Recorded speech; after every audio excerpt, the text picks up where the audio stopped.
I am unashamed. What about you? Now, I don't know where y'all have been in your travels. Al's in Florida. Jace just got back from South Carolina. In between all that, my repertoire of what I've been doing seems to be following just a pattern. I'm in the mud hole every morning, cutting beaver dams. Some of them are huge beaver dams. Bring in a track hoe, get the water off the property so we can plant it for ducks. Stone said, I'll tell you what we're going to do. I got our buddy, he's going to fly rice in, drop it in 3 inches of water.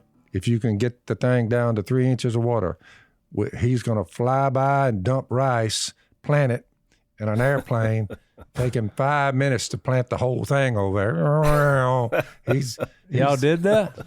And I'm listening to, your man Stone is the one that dreamed up the idea. I like this plan. So anyway, Who rice. flew the plane? Our buddy from. So it wasn't Stone? No, the one we took duck hunting this past duck season. I can't remember his name, but anyway, but he's a good dude. But anyway, he flies the rice in. Stone and them are going with the track machine, planting stuff like millet. They got rice on the south end that's already up. In the privet hole, we're draining the water as I speak, and it's almost down, and that was planted 3 or 4 or 5 days ago. The rice man up in Arkansas said let it germinate for 4, 5, 6 days, and then drain the water off of it. And if we get a crop, we can put the water back on it and flood it so nothing else will grow. Yeah. So we got rice coming from the air and from track machines. But it keeps raining. But it keeps raining, and then we got to drain it out. And we're trying to get the last 3 or 4 inches out so all the rice will come up. The beavers are still damming it up. The beavers are fighting us every step of the way. Well, the more things change, the more they stay the same. So I just saw a story that some lake system out in the mountains somewhere out west, they were flying planes over, and they were the fish were flying out of the plane, out of the back end of that thing. They were stocking it with fish. Out of a plane? From an airplane, which sounds a lot like what we deal with rice. Can you believe that? I mean, that's how they stocked the lakes was with airplanes. Yeah. It was pretty I know amazing. One thing, if you're planting seeds, it's a fast way to plant it, that's for sure. Yeah. Everything's done in the air now. Yeah. I mean, I just got off. I went to South Carolina, so I'm on the plains. The pulse is, no matter what anybody says, people are traveling. Because I sat on the floor in the airports, overcrowding. So I don't know. Where are they going? I have no idea, but they're going. Yeah. And then, I did the bit about the Amazon guy, going to space. Well, he launched his space travel.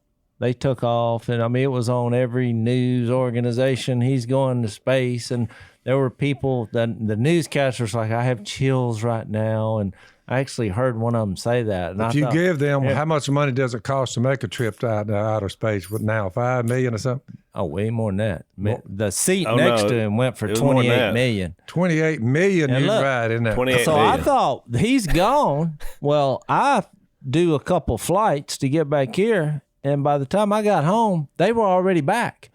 And I thought, well, that wasn't much of us. They were only there 10 minutes, Jay. So I'm like, 10 this minutes. whole hubbub, the news media, they're singing Kumbaya, and the man's going to where no man has gone before, and the whole space travel lasted about 10 minutes. He's back. And he's short $28 million. Yeah, the guy sitting next to him. I don't know whether it'd be worth it or not. Maybe what is that an hour? If you paid $28 million for 10 minutes. Well, you got more money than you know what to do with if you're paying $28 million for a ride into outer space for 15 minutes. Yeah, I think it was 10. 10? So I had an interesting event. I was in Charleston, South Carolina, and this was another reschedule because of Corona. That's one of my favorite cities. Yeah, I don't think I'd ever been there before. I love Charleston. And the best people I've ever met on planet Earth in all the states, they were from the Carolinas. Really? I'm sorry, but that's just the way I you don't have to apologize. These were good people. These were truckers. I think it was people. Now, I don't know why in the world. Somebody asked me to come. It was kind of at a fancy smancy hotel, and they were having like a 3-day getaway conference / with the trucking executives. So the guy, when I get there, they're like, we're going to do a little meet and greet. It was 10 minutes. And because I had to fly in the night That's before. a good thing. Yeah, it was nothing to it. So I walk in, it was bustling. The room was crowded. I'd say there was 200 to 300 people in there, but that's all the room would hold.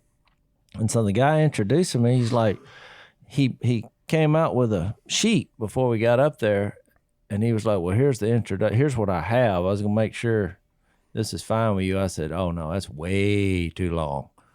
I was like, you just need to get up and say, Jace is a simple man. His priorities are God, people, and ducks in that order. I said, they'll laugh. And then you just say, here's Jace. That's exactly what he did. They laughed louder than I thought they would. So I thought this may be a good crowd here. So I come up there and look, all these people were well dressed, and because I was thinking truckers. So I get up there, and It's always a good sign when you're introduced, if there's no booze when you walk out. Yeah, there was there. no booze, which Yeah. I was. There was no booze, No and hecklers. and there was no booze. Any So I hecklers? thought, Any hecklers in the back? well, I was given a BOOZE reference. So I thought, well, this may be pretty good. No booze and so no I'm going to booze. I came up because I got one speech. I'm trying in a clever way. I go through the duck call demonstration, and I'm introducing Jesus, and I tell basically how this happened, which was God. This was God's plan. And so y'all know the speech I give. However, I just thought for fun, I was like, I need some trucking jokes just to try it. And if they're a disaster, that'll be the funny part, that I tried to do trucking joke. So I did 3 jokes that I came up with off the top of my head. And one of them I had found because I asked Jay, he took my place in the last podcast, right? I said, you got any trucking jokes? Well, he just Google searched trucking jokes. But I got to like number 3 and they all had profanity in them. I was like, well, forget this. But I did see one little slogan that I used. But the reason I'm doing this is because when I got back, because they went over well, I told Missy the 3 trucking jokes that I did. Look, 0 response. She didn't even smile. And I said, you don't think that's funny? And she said, no. So we have a wager on whether y'all would think these are funny. I'm just going to throw, Jace, I don't know that Missy is your best test audience for jokes, just in general. We'll just see, saying. because we have a bet going, but I won't tell you what the bet is till after, because I'll get your response. So here was my 3 trucking jokes off the top of my head. So I get up there. First thing I said, because Al's a professional speaker, I'm not. So I get away with a lot more. So what they call that you need an icebreaker. Because I'm here now, because you think about this. I have camouflage on. All these people are decked out. We're at a fancy smancy hotel. I thought this was going to be a bunch of truckers. So every lead in I was going to have, I thought, scrap that. These are the people who own the trucks. That's right. These people, somebody, Yeah, you're talking to the big dogs here. big wheels, and I could tell, I could sense it. So the first thing I said, so I got up there and I said, I'm going to tell you the truth. I walked around this place 2 or 3 times, and I cannot find one truck anywhere. They all roared with laughter. So I was like, No trucks.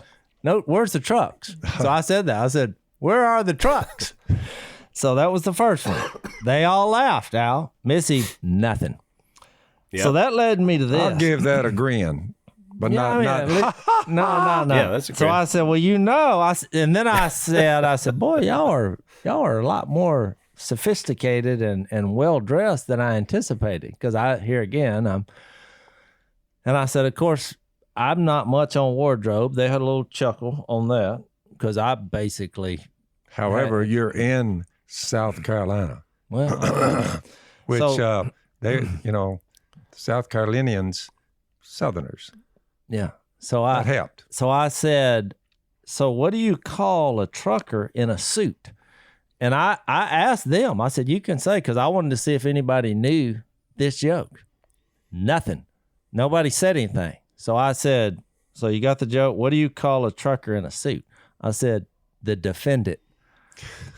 They all laughed again. 2 out of 2.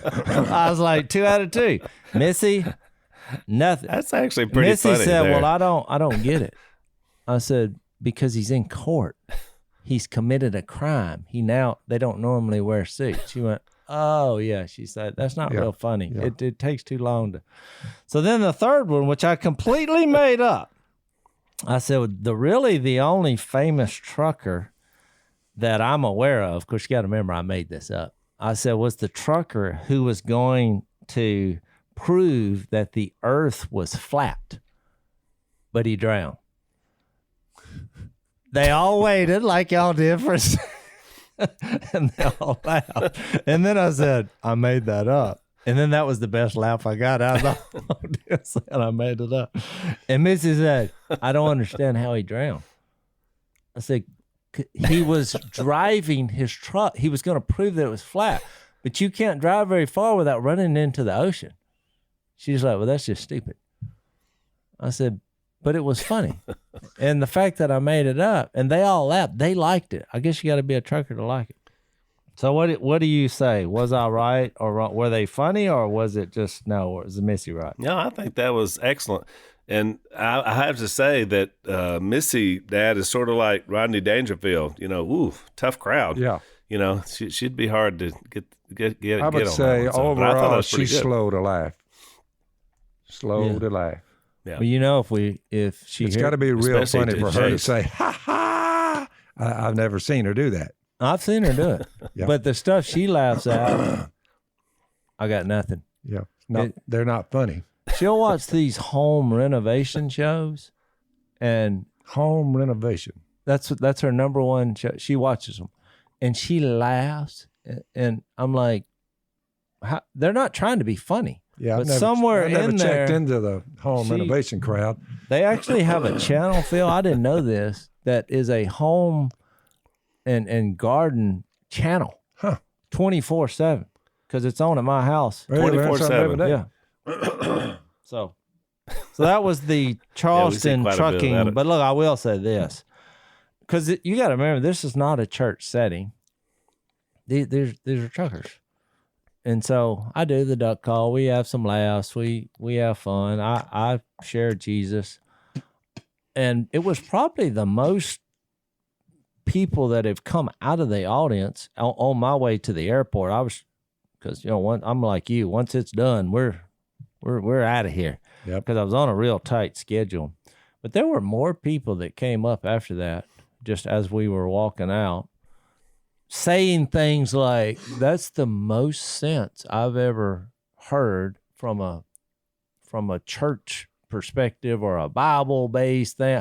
I'd never even considered that. I mean, that actually made sense. And so it was just shocking. I'm like, well, you never know how people are going to take that, but I think that's the way the Lord works sometimes in mysterious ways, because I think a lot of them had no idea that they were fixing to hear the point of the Bible in a very short speech. So let's take a break.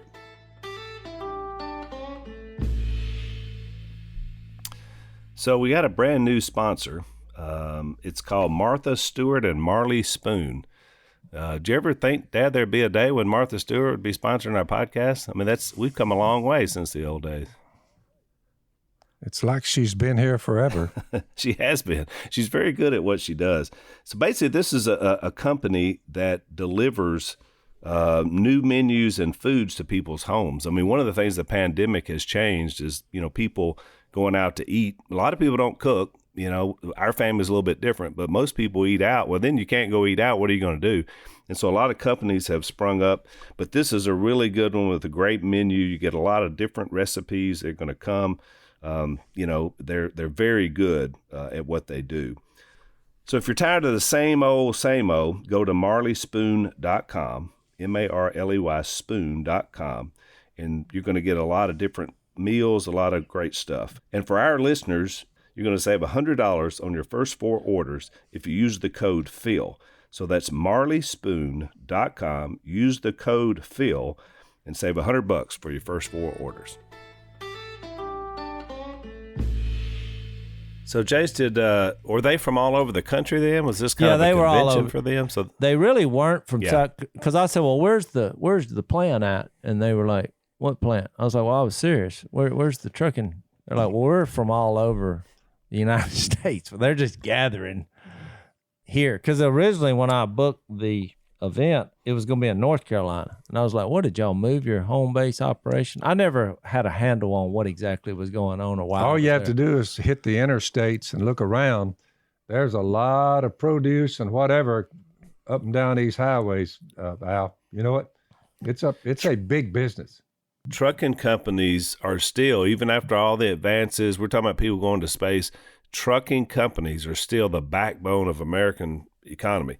They're correct. The ones that get everything. When Corona first hit and they couldn't get trucks out, I mean, you talk about create a problem in a hurry. I mean, these guys are, of course, we have a lot of listeners that are truckers because I hear from them all the time because they spend all this time in the truck. So you can imagine they need something to listen to. And so there's a ton of them that are listening to the podcast. So you truckers out there, we tip our hat. We salute you because you're the backbone of the whole country.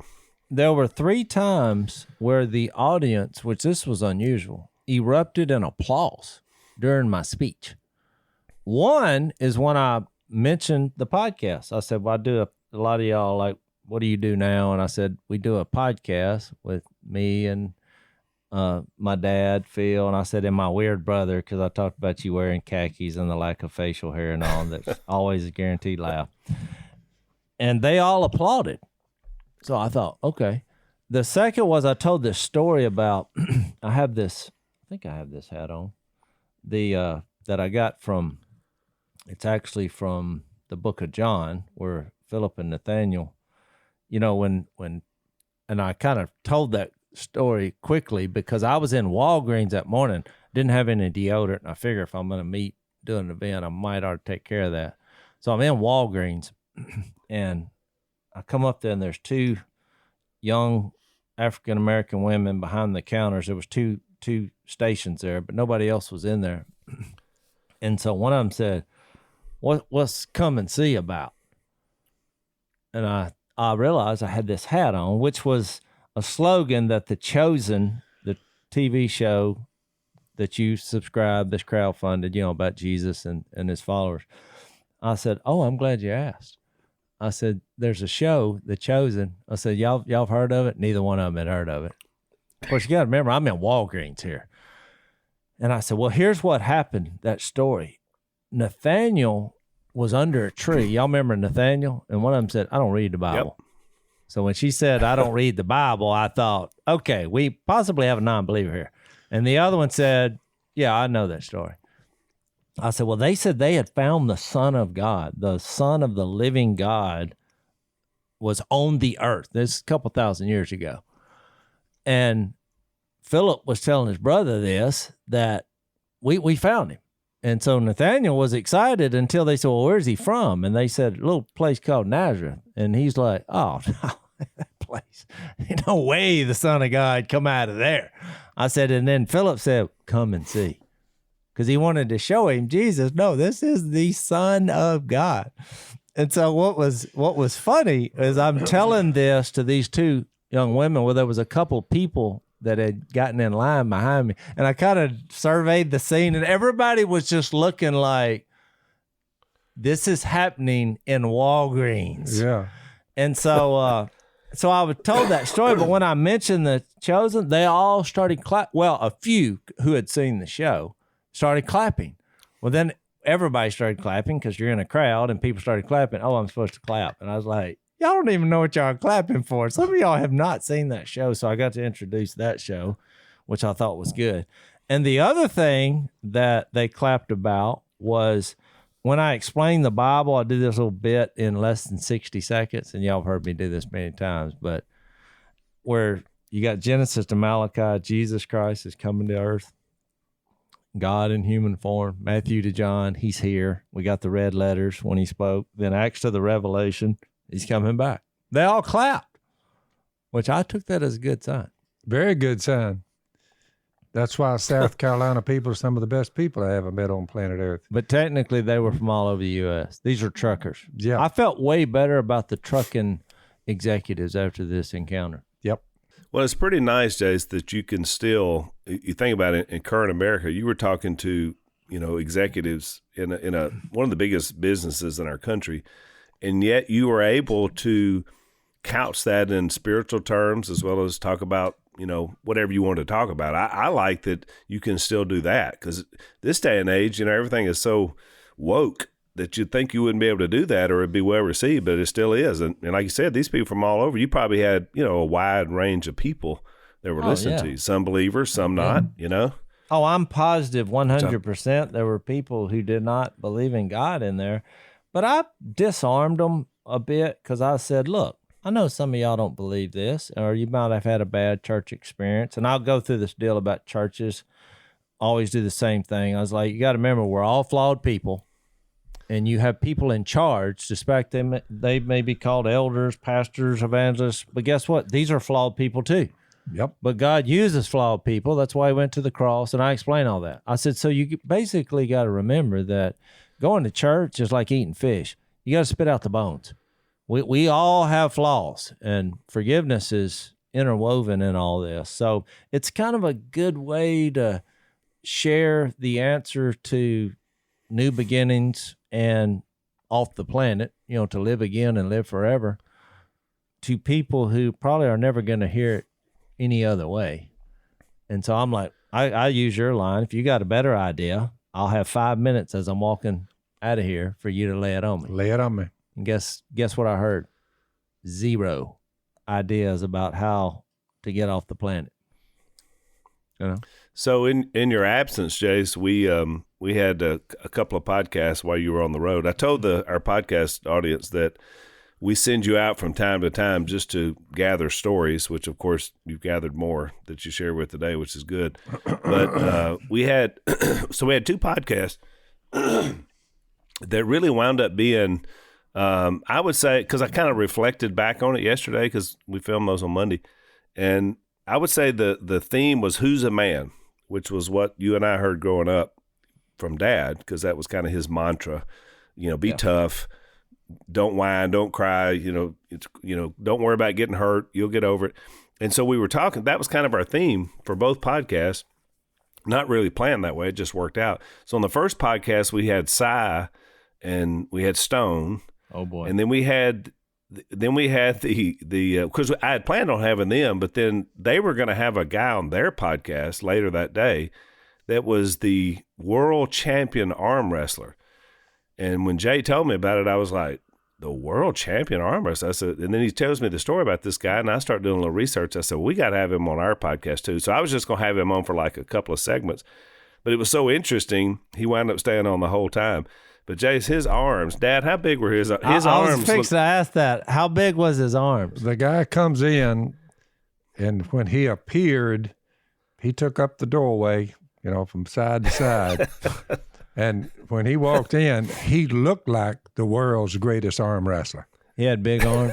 He had big arms. Technique. He had big arms, long whiskers, and just torqued up like. He said, yeah, it's a little downside to it, He said, my arm slammer, when you win, your right arm, He said, how many times had he broken his arm? 70. Well, here's what he told us, Jay. So he right-handed, he's a world champion. Left-handed, he's a runner-up world champion. So, this guy can go either arm. And he said he was doing a left-handed one, and the guy pinned him back. And when he did, he stripped out that elbow, and he said his arm was just flopping somewhere behind him. He just tore the whole elbow. So when they looked at it, they did a MRI and an X-ray of it. They looked at his right arm. Because I asked him, I said, I read on the internet that you've broken your arm 70 times. Is that true? He said, well, and then he told us a story about his left arm.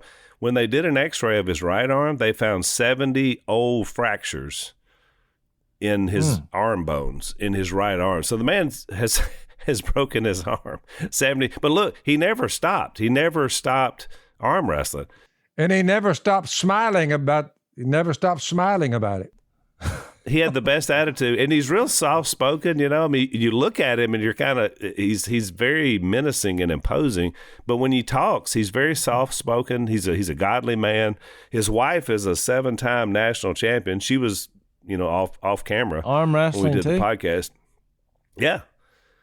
Oh my Yeah. goodness. So I mean, these people, and they drive around in a big old Winnebago with his, you know, all of his stuff on the side. His name is Monster Michael Todd. They call him the Monster.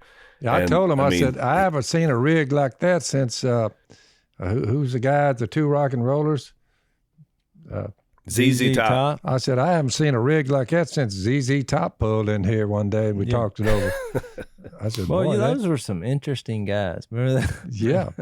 Let's take another break.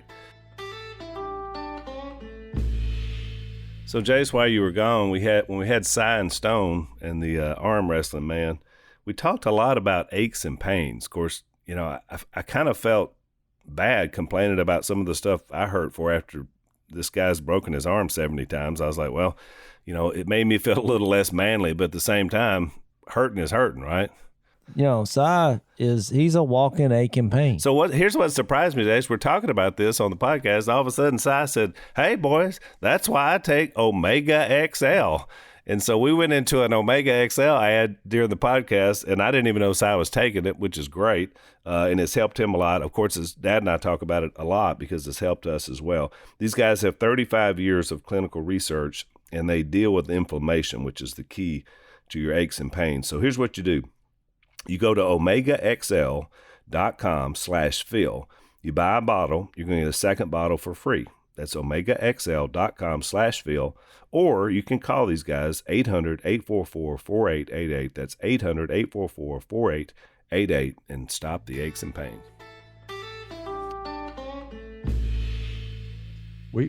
They wanted to eat squirrel and dumplings, and Miss K fixed them some. Yeah. ZZ Top likes their squirrels. So anyway, Jay, so what happened was on that podcast, obviously we told a lot of stories about who's a man, and, you know, Cy and Dad were back and forth, and Stone was, you know, jumping in from time to time. Of course, and then I was asking him a lot of questions about arm wrestling because, you know, Dad had done a little arm wrestling back in the day when he was before he was a Christian. And so we just had it was really interesting conversation, and it never ended. We laughed a lot. So that was kind of the physical side. So the second podcast, we had a guy on named Kyle Thompson, who's from Oklahoma City, and he does a men's ministry, and ours is unashamed. His is called Undaunted, which I like that a lot. Undaunted Life. That's what his ministry is. And he basically Undaunted speaks to. You're not going to the left or right. You can't shut it down. It's moving forward. Onward, ever forward, backward. It never follow the tanks or die. That's what I thought. I was just making sure. Yeah. Yeah, that's it. So his deal is he talks to men about not only being a godly man, but being a manly man. And then he talks about Jesus being a manly man, which I thought was really interesting. And so that was a much deeper dive into godliness, manliness, kind of what's ailing America in terms of a lack of masculinity and, you know, kind of this current gender stuff that's going on. So it was a really interesting kind of two-set podcast that I hadn't really planned on being what it was, but it's Who's a Man? That's what it was, don't you think, Dad? Yeah. Well, every time we have this conversation, I go back to one of my best friend's son, who, when he was doing his application to college, when they got to gender, he had over 60 choices. I have nothing else to say about that. I don't know how you would come up with 60 choices on gender, but that's where we are in America. In the state of Louisiana, in the next 2 or 3 days, we're going to see if they're going to veto old John Bell Edwards on this gender thing that they're trying to push through down there in the legislature. They think they have enough votes to he vetoed it. He's a Democrat. He vetoed it. The issue is allowing males to be taken as females, and they're in the women's locker room, and they're winning all the contests and the races. Yeah, right. and the track. Competing. and John Bell went for that. I think that all came about because some guys who couldn't win against other guys thought, well, maybe I could beat some girls. I hope one of our sisters, Pat Moore down there, I hope she rises to the occasion on that. But we don't need that in Louisiana at all. Let men compete in women's sports. It's looking pretty good, Dad. The Senate, they passed yesterday in the Senate, so if it passes in the House today, then they'll override his veto. I hope a lot of states around the country. Pray they do. I do too, because look, it's about protecting our girls and young women from all this stuff. I mean, that's the main thing. So it's crazy to me that you have to pass a law that says that men can't compete in women's sports. But like Jay said, that's where we are in America. That's why I like in creation when you read in Genesis chapter 2 and 3, and then Jesus reiterated in Matthew 19. There's a famous saying that comes up in quotations in the Bible over and over and over. And then in Jesus's quote in Matthew 19:4, it says, now he was talking about divorce and when you could do that and how based on the law of Moses. But he said, haven't you read? He replied that at the beginning, the Creator made them male and female and said, for this reason, a man will leave his father and mother and be united to his wife, and the two will become one flesh. But you never really noticed specifically why he used that phrase until you look up one day and there's 65 choices on what your gender is. That is correct. So he was clear via the Holy Spirit thousands of years ago, I think, for a reason, because he knew that was always going to be a problem. Yep, he saw it. Which shows you that Jesus did, you're right. When he said things, they didn't just only apply in the moment, but obviously him being God and outside of time, he understood that these words were going to carry weight. I had a guy one time that told me, he said, well, Jesus never, homosexuality can't be a sin because Jesus never addressed it. I said, what are you talking about? Sure he did. He gave you the blueprint for how it's supposed to go. And it's supposed to be one man, one woman, and they marry for a lifetime. That's the blueprint. Yeah. Anything that doesn't fit in the blueprint is that's out of what he says to do. So whether that's gender issues, anything else, you don't have to say any more when you say that. No. Yeah, it's subtle. He said, for this reason, a man will leave his father and mother. Well, what was the reason? What was the reason? I mean, he said he made them male and female. That was the reason. That was the reason. Man, he would look over and say, oh, yeah. Now, he also, as shocking as it sounds, being a biological male or a biological female, it's pretty easy to see. Well, yeah. Well, he got to the end of that chapter 19, and he says, because of circumstances changes, things that happen when he said, some are eunuchs because they were born, this is verse 12 and 19, because they were born that way. Others were made that way by men, and others have renounced marriage because of the kingdom of heaven. And the one who can accept it should accept it. So he was like, he even acknowledged the fact that there were going to be situations where people wouldn't get married or wouldn't have a sex drive. So I just find it interesting that it wasn't like he didn't address it. And even the exceptions. Yep. That you could live a life and have a pure heart about and purpose about. So, I mean, it's really. He was basically really saying, you don't have to marry. All right. The Apostle Paul said, I wish all men were like me. He said, but there's so much immorality. It's better to to marry than to burn with passion. So a lot of people who say, well, I was, born a certain way or had these issues, which Jesus did address, that some, were eunuchs because they were born that way, and some were made that way by men, which could be emotionally, spiritually, or even physically. Yep. So that's why I always go to the fact that when Jesus portrays people who put their faith and trust in him as this being born again, I think it's a good line to tell people when they've had a childhood or circumstances that influenced them or messed them up. I was born this way. Yeah. I always say, well, God can make you born again. You can be born again. There's there's a way to start over in life no matter what the situation or circumstance, which is really awesome when you think about it. Yep. Let's take another break, guys. But don't you think that isn't the argument now so inconsistent with what we're seeing? Because just a few years ago, when a group, they were arguing for gay marriage and things like this, it was like, well, people are born this way, and for you to try to tell people that they're choosing, what they want to do, their sexuality, how they want to live, that's wrong. You can't do that because they were born this way. But then you turn around less than 20 years later, 10 years later, on the gender issue, a person is born, it's pretty obvious what their gender is, and they say, oh, no. They have to decide what their gender is at some point. So wait a minute, they weren't born that way? I thought we were born a certain way. I mean, the exact same argument has been flipped on its head. That sounds pretty hypocritical to me. But I think that won't work. I think that happens when you don't have a moral center where you're getting your facts from.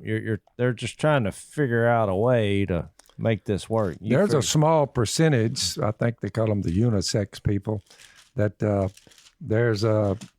that can be a DNA problem to where they're not quite sure about the sex, but it's like probably a couple 100,000, out of right. Well, I think that's what he meant when you're 300 million. It's a small percentage. Some are born with issues, physically and emotionally. But that's why I say no matter how we're born with our tendencies or whatever, we believe God loves everybody and is for everybody, and there's a way to be born again. And then the conversation changes about decisions you make in life.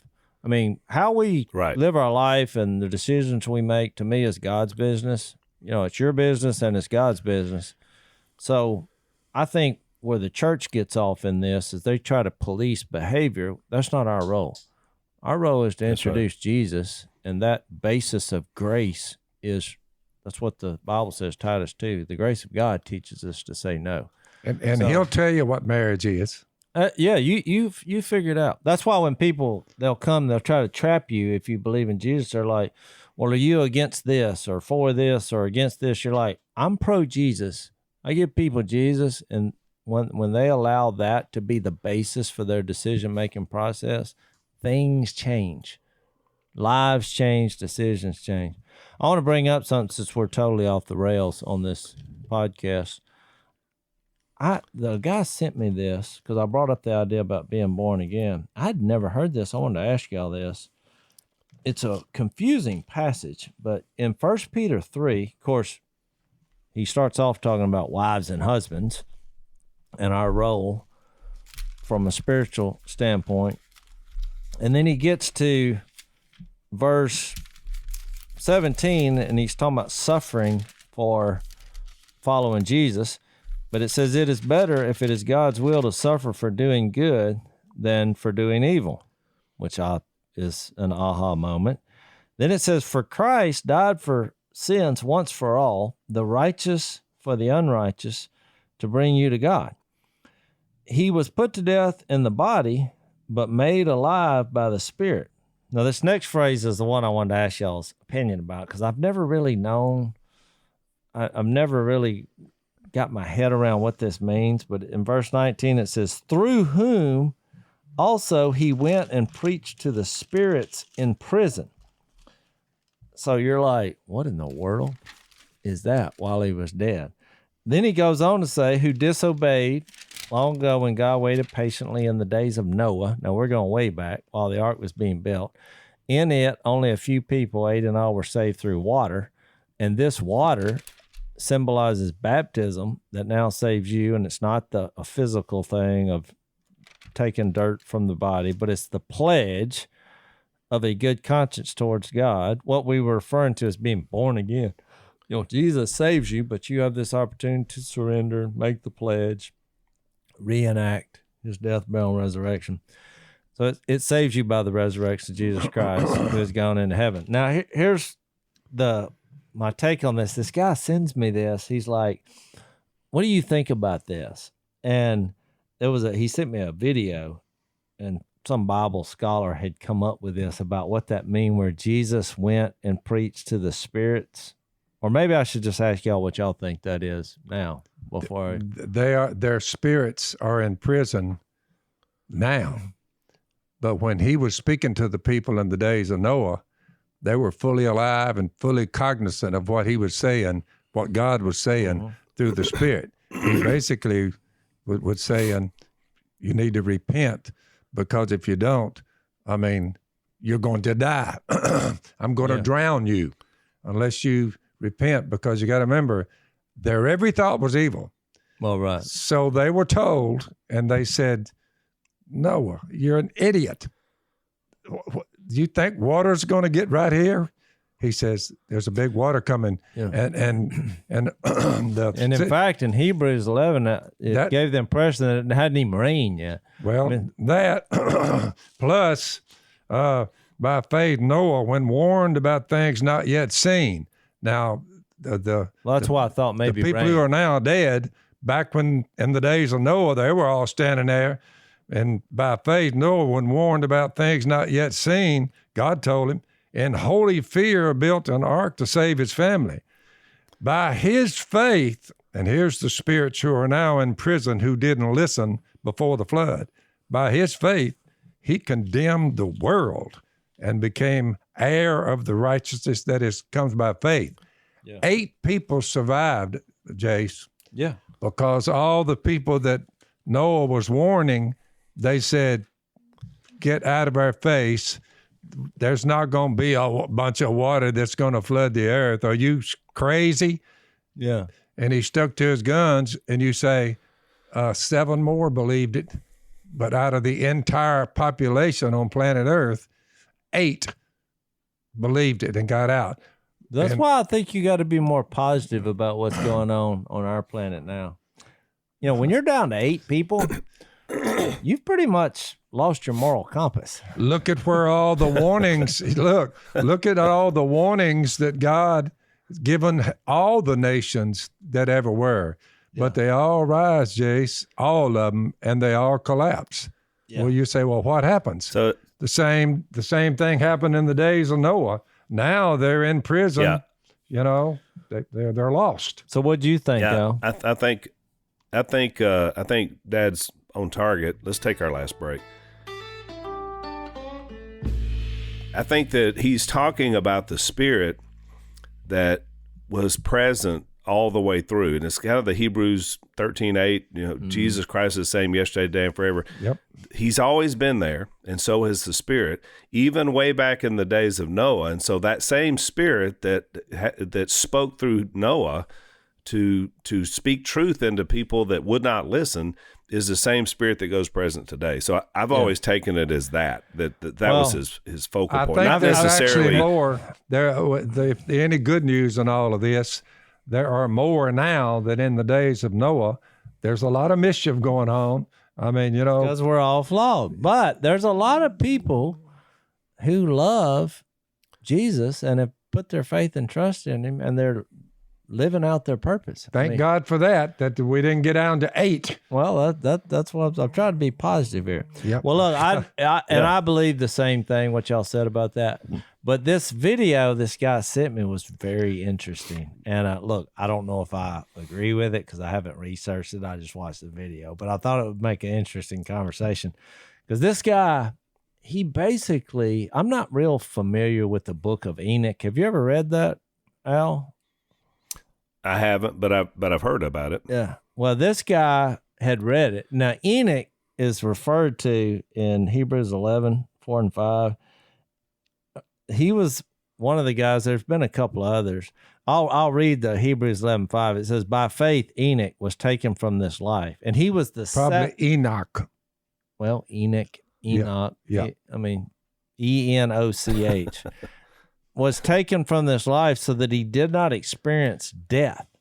He could not be found because God had taken him away. And when you read the version in, I think it's Genesis 5, he was like the 7th from Adam. He just didn't die. God just took him, sort of like Elijah. He was a very good man. Exactly. When God, the creator of the universe, just says, you know what? Just come on. That means you have got it figured out. You've done well. Yeah, you've put your faith and trust in God. But I wouldn't say sinless, but I would say all have sinned. But I would just say Very in Enoch's faithful. case, he was so close to being sinless that God said, I'll tell you what, you got a free ride. Come on up. So anyway, back to this guy's video. So when it refers to in the days of Noah, somehow in the book of Enoch, he read this, which I've never read the book of Enoch. Me either. But he read that reference of Jesus going back and preaching to the spirits in prison was in reference to that, because evidently it references that in the book of Enoch. But whether that's true or not was irrelevant. The point the guy made, it's not irrelevant, but it's not my point. The point he made, I thought, was really good. He was basically saying that it was about spiritual warfare, and he referred to Romans 6, which we're in Romans, and he's like, when Jesus died, basically up until this point, every time the evil one, and when you read the verse that he was a murderer from the beginning, you read Hebrews 2, that when Jesus came, he came to destroy him who had the power of death, that is the evil one.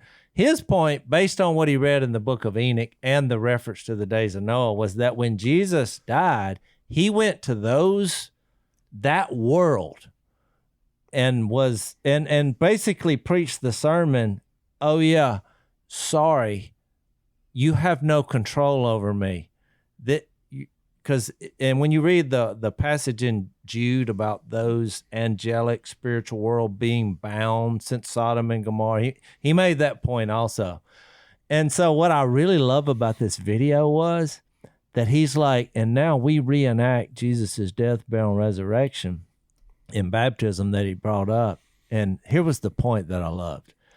He's like, don't think that when you go under that water because of the power of Jesus and the Holy Spirit, that you're not declaring to the spiritual dark world and death, you are declaring that you have no hold on me over more. I got chills when I heard him say that. He's like, and you're leaving that? It's a great point. Yeah, and when you come up, God's Spirit has now indwelled you, and you left that world.